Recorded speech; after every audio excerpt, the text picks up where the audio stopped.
Greetings, fellow journeyers into the depths of history. Tonight, we turn our gaze to a moment etched not in stone, but in the molten glass of a forgotten tragedy.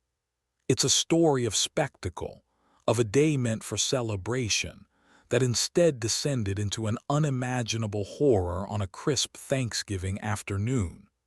Prepare yourselves for a vivid account, a chilling reminder of how quickly joy can turn to dread, and how the past, even in its most brutal moments, continues to echo into our present.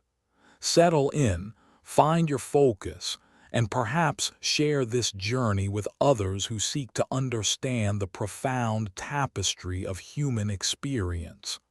Let us begin.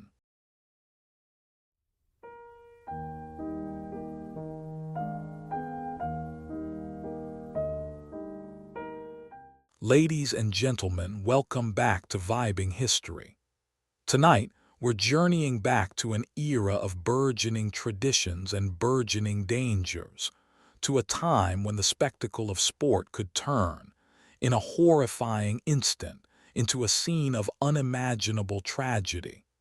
We're going to uncover a story largely forgotten, a dark chapter in American history that unfolded on a day meant for gratitude and celebration, Thanksgiving.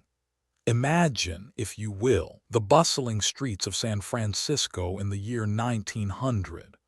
The air is crisp, carrying the scent of anticipation.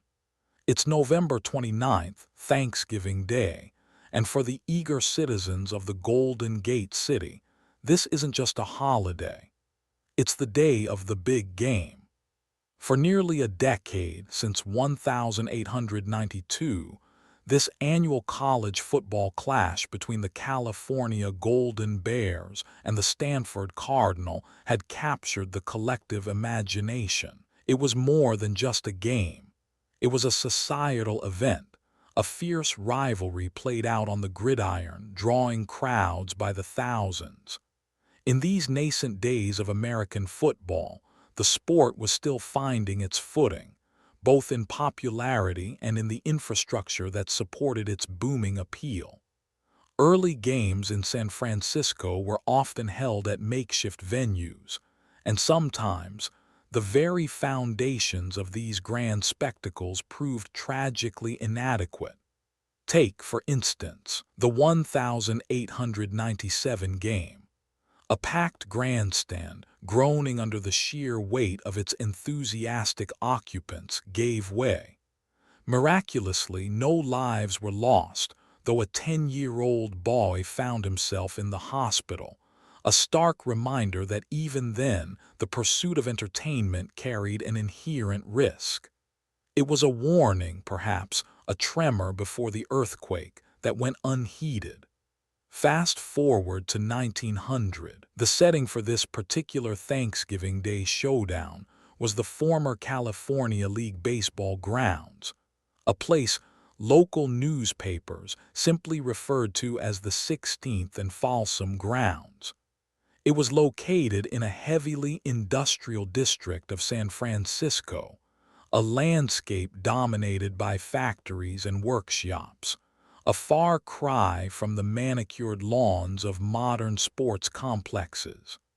After 1903, the game would wisely begin to alternate between the two universities' campuses, but on this fateful Thanksgiving, the industrial backdrop played a tragically pivotal role. Now, picture the scene as the afternoon approached. The stadium itself was a cauldron of excitement, filled to its capacity with 19,000 paying spectators, their cheers and shouts already echoing through the urban canyons. But beyond the ticketed gates, an even larger, more desperate drama was unfolding.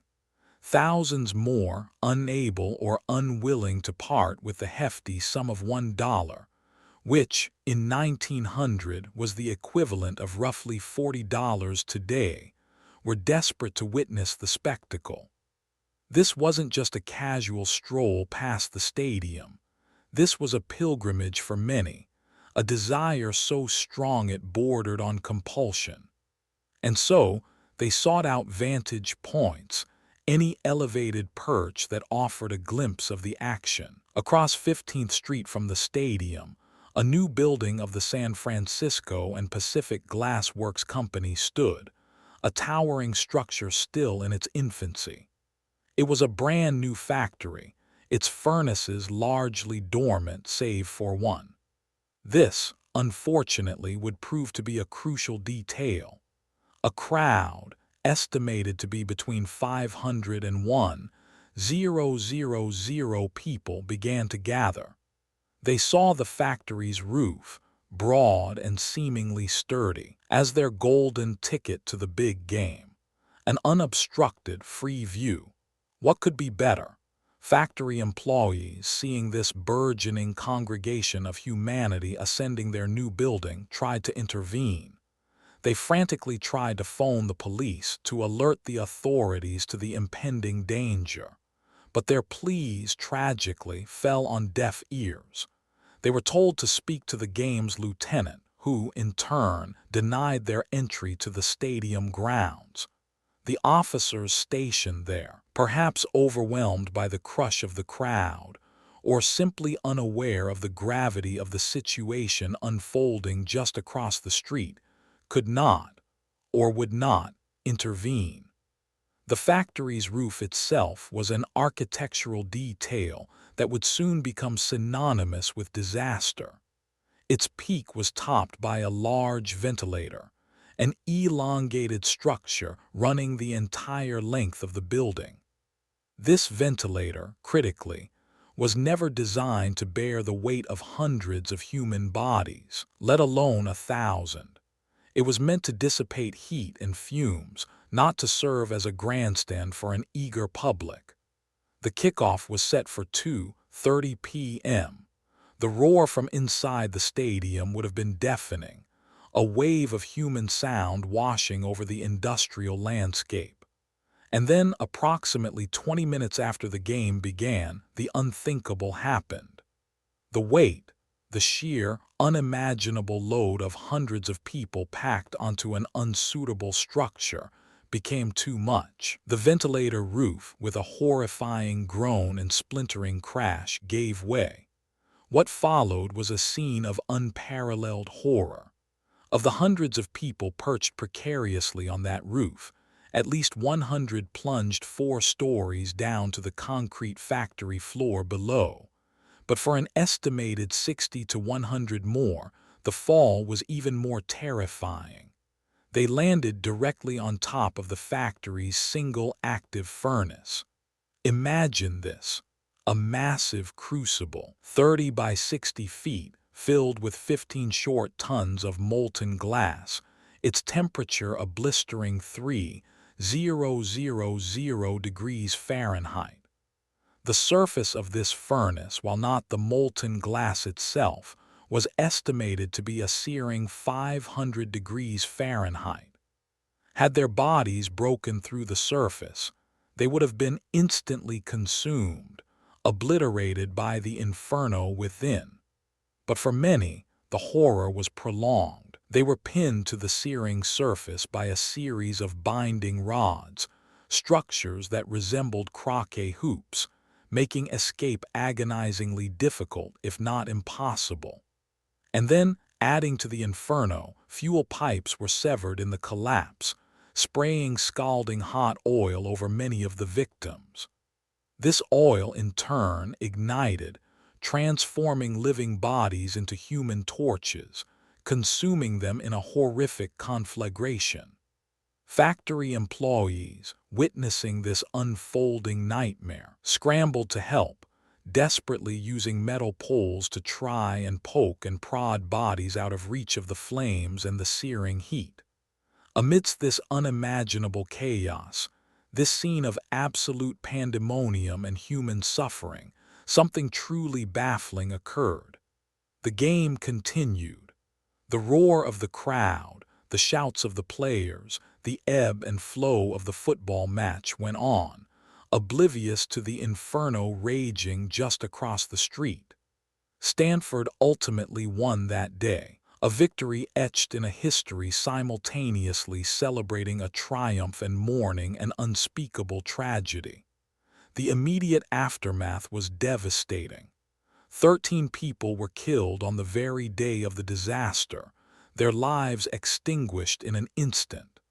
In the days that followed, 9 more succumbed to their horrific injuries in hospitals, their bodies ravaged by burns and the trauma of the fall. And then, a haunting epilogue. 3 years later, a 28-year-old man, still suffering from the long-term effects of that terrible day, finally succumbed to his injuries, bringing the final death toll to 23. Every single victim was male, and most, heartbreakingly, were children. Young boys and men, drawn by the allure of a free glimpse at their heroes, their dreams turned to ashes. Today, there is no grand memorial to this forgotten catastrophe, no towering monument to mark the site of America's deadliest sporting accident. Only a solitary cross on the grave of one 12-year-old boy quietly commemorates the tragedy. The site of the disaster, once a glass factory, now stands as a UX building, its modern facade obscuring the horrors that unfolded beneath it over a century ago. American newspapers of the time, to their credit, reported the incident prominently, many featuring it on their front pages.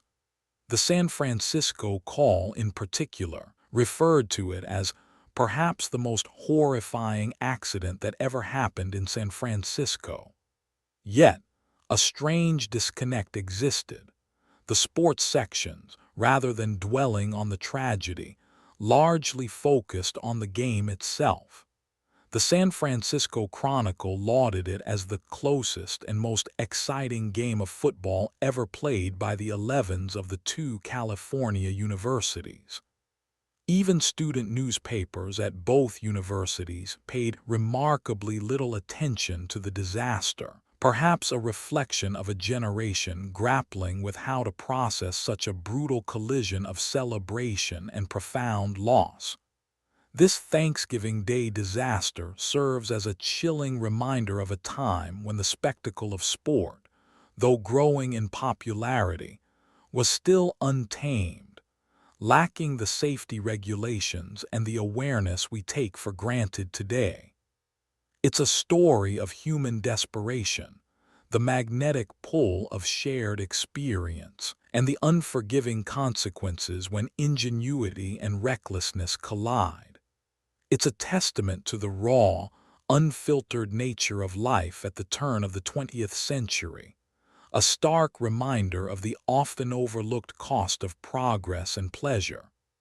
Join me after a brief pause as we delve deeper into the lives of those who perished, the investigations that followed, and how such a monumental tragedy could, in the grand sweep of history, become so profoundly forgotten.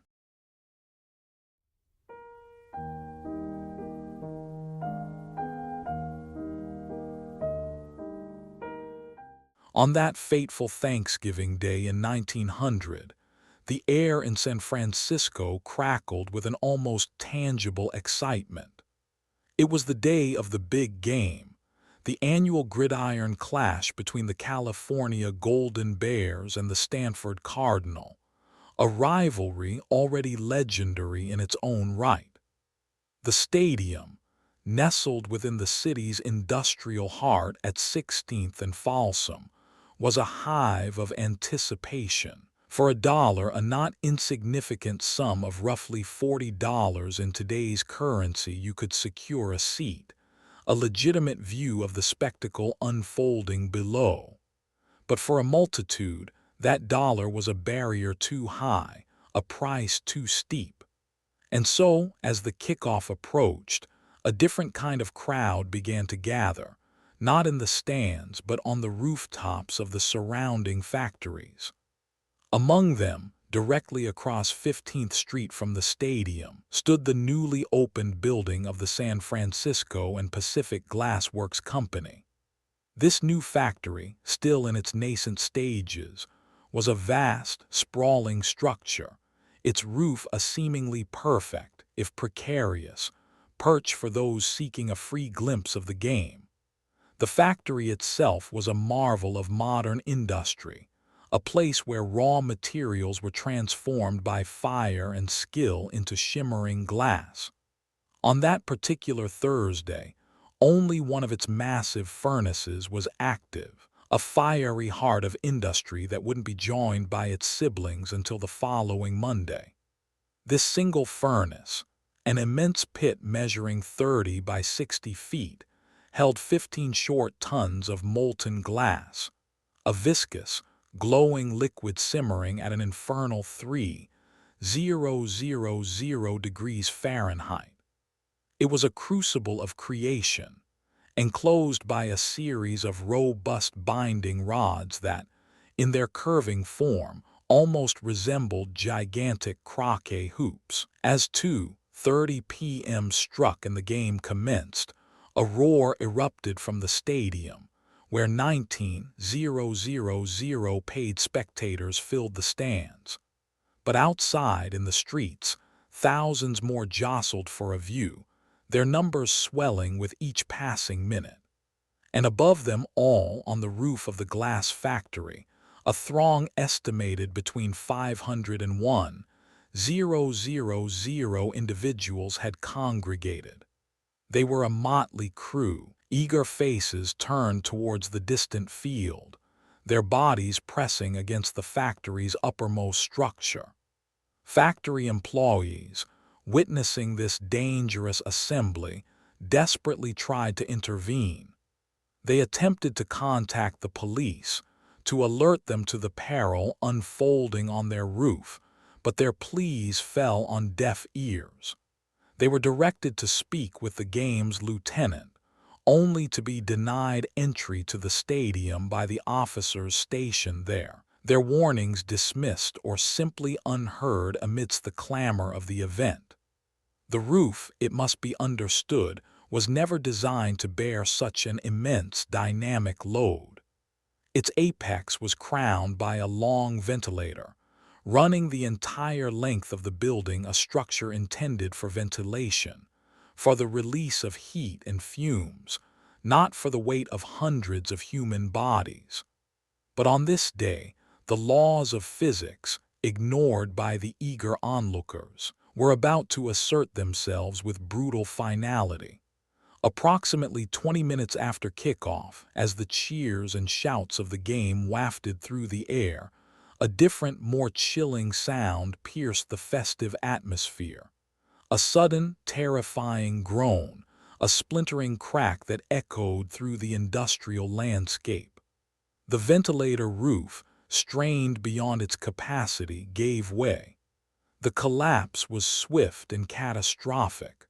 Of the hundreds gathered above, at least 100 people plunged 4 stories down into the factory floor below.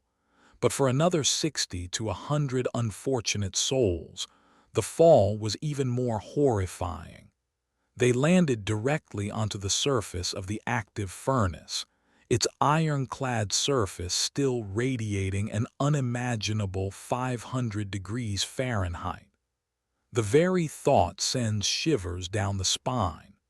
Had the force of their fall been greater, had they broken through the thick casing, their bodies would have been instantly consumed by the molten glass, leaving not a trace. Instead, many found themselves pinned against the scorching surface by the very binding rods that enclosed the furnace, these croquet hoop-like structures now becoming instruments of agony, trapping them in a living hell. To compound the terror, fuel pipes were severed in the collapse, unleashing scalding hot oil that sprayed indiscriminately across the victims.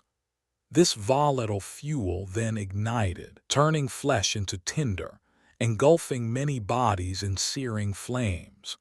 Amidst the chaos and the inferno, factory employees, risking their own lives, rushed to the scene. Armed with metal poles, they worked with grim determination, attempting to dislodge and remove the bodies of the fallen from the surface of the furnace, a desperate struggle against the encroaching flames and unimaginable heat.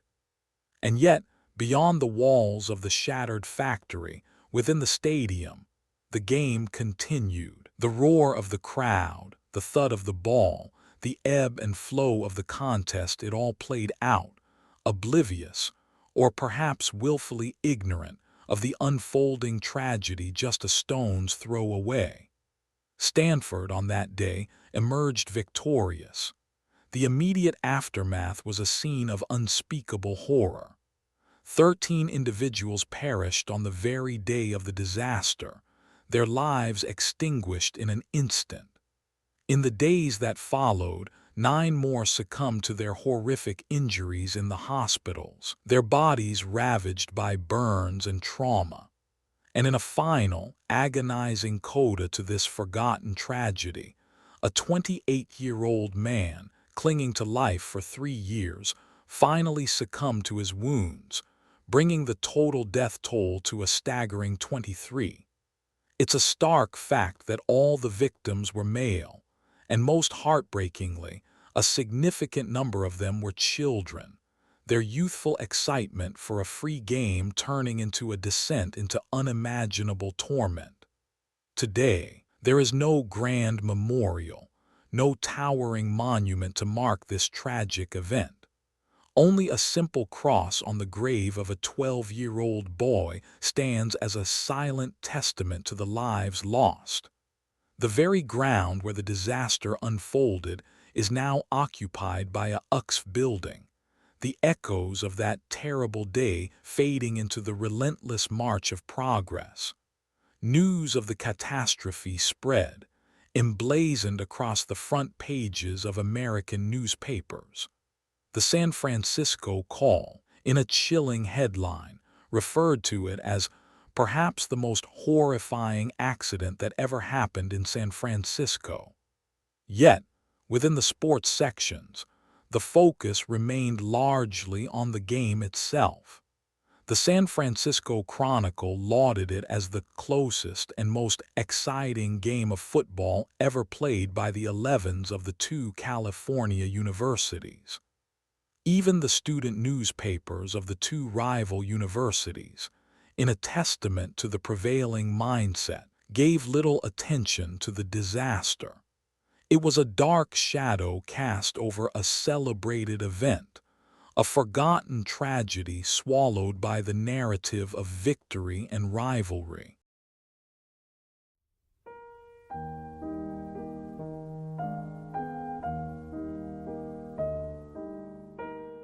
The fire's heat, a hungry maw, had scorched the very air, leaving behind an acrid scent of burnt hopes and shattered lives. As the chaotic scenes of the initial catastrophe slowly gave way to a grim, methodical recovery, the true horror of the Thanksgiving Day disaster began to reveal itself in the flickering embers and the hushed whispers of the city. 13 souls were taken in the immediate aftermath, their lives extinguished amidst the searing inferno and the crushing debris. But the tragedy, as it often does, continued its relentless march.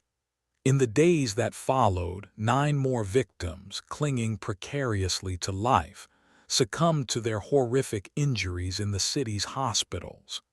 Each passing breath a mournful echo, each fading pulse a testament to the unforgiving cruelty of that fateful afternoon. And then, a full 3 years later, a 28-year-old man, a survivor of the initial fall, finally surrendered to the long-term consequences of his ordeal, pushing the final, somber tally to 23. 23 lives, predominantly young men and boys, plucked from their families, from their futures, by a single catastrophic moment of misplaced ambition and structural failure. It's a chilling detail, one that speaks volumes about the societal norms of the time, that despite the sheer scale of the disaster, the football game itself continued. Stanford secured its victory, and for many in the stadium, the roar of the crowd, the thrill of the contest, seemingly drowned out the screams of those who had fallen just beyond the stadium walls. The priorities, it seems, were starkly different then. In the immediate aftermath, the city, and indeed the nation, grappled with the enormity of what had transpired.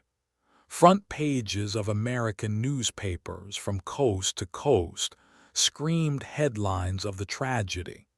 The San Francisco Call, in a moment of chilling prescience, declared it perhaps the most horrifying accident that ever happened in San Francisco. Yet, a peculiar dissonance emerged. Within the sports sections, the focus quickly shifted back to the game itself. The strategic plays, the athletic prowess, almost as if to compartmentalize the horror, to separate the exhilarating spectacle from its devastating collateral damage.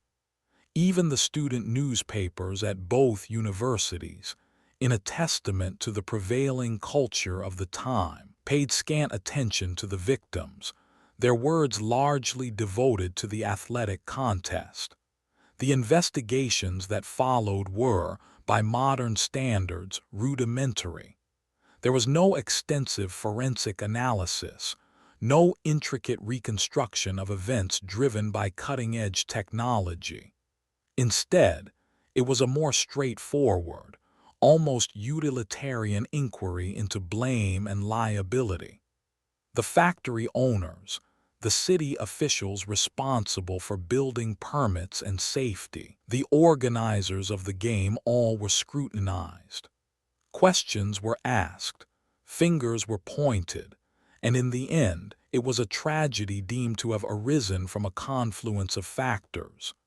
The unchecked desire for a free view, the structural inadequacy of a roof never intended for such a load, and perhaps a degree of negligence in allowing such a dangerous gathering to escalate. And yet, despite the initial shock, despite the widespread reporting, the memory of the Thanksgiving Day disaster began to fade with remarkable speed. Unlike other catastrophic events that have seared themselves into the collective consciousness, this tragedy, the deadliest accident at a sporting event in U.S. history, has largely receded into the shadows of forgotten history. There is no grand monument to its victims, no towering sculpture or plaque commemorating the site. Only a single cross, marking the grave of one 12-year-old boy, stands as a solitary, poignant testament to the lives lost. Today, the very ground where the factory once stood, where those dreams turned to ash, is occupied by a modern UXF building, a testament to progress perhaps, but also a stark reminder of how easily the past can be paved over, its echoes silenced by the relentless march of time. It makes you wonder, doesn't it, how some tragedies are etched forever into the bedrock of our memory, while others, equally devastating, equally profound in their human cost, simply dissipate, becoming faint whispers on the wind. Perhaps it's the lack of a grand narrative, a political fallout, a lasting social change. Or perhaps, in a society constantly moving forward, constantly seeking the next spectacle, the next thrill, some wounds simply heal over without leaving a visible scar. But even in its forgotten state, the Thanksgiving Day disaster of 1900 serves as a powerful, if silent, cautionary tale. A stark reminder of the hidden costs of human desire, of the fragility of structures, and of the enduring, often overlooked, power of a single moment to irrevocably alter the course of many lives. It reminds us that even in the pursuit of entertainment, in the collective roar of a sporting event, there can be a darkness lurking just beneath the surface, waiting for its moment to emerge and claim its terrible price. And as we reflect on this somber chapter, we're left to ponder the nature of remembrance itself, what we choose to recall, what we allow to fade, and what, through the mists of time, continues to resonate even in silence. And so, our somber journey through the events of that fateful Thanksgiving Day concludes. A stark, often overlooked chapter in America's sporting history, reminding us of the fragility of life and the lessons learned, sometimes, at the greatest cost. If this narrative has resonated with you, I encourage you to like this video, share your thoughts in the comments below, and consider subscribing for more deep dives into the annals of our shared past. What echoes from history would you like to explore next? Until then, remain curious and cherish the quiet moments of reflection.